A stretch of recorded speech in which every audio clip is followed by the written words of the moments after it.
Hello everyone, how are you doing? This is MD Tech here with another quick tutorial.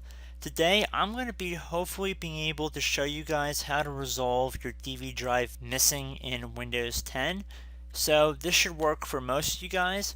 I can't expect it to work for everybody, but this looks like it will have a pretty good success rate. And we're going to just jump straight into it. So basically, if you're going underneath my PC or my computer and you do not see DVD drive listed, then this tutorial should hopefully be able to make your DVD drive visible once again. Now there's always a possibility that your DVD drive has been physically damaged and that's why it's not showing up. That's always a possibility. Or there's a failure of the DVD drive that's, again, it's a physical problem.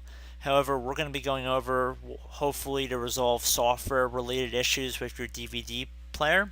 So we're going to just jump straight into it by heading over to the Start button and right clicking on it. Then you want to left click on Command Prompt Admin.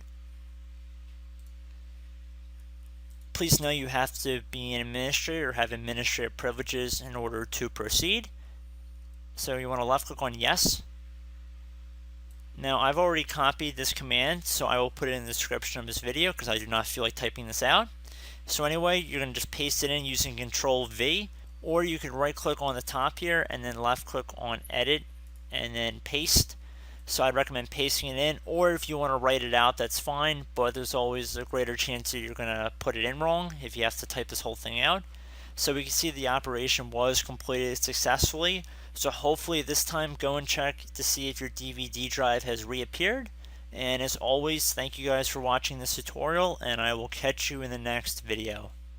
Goodbye.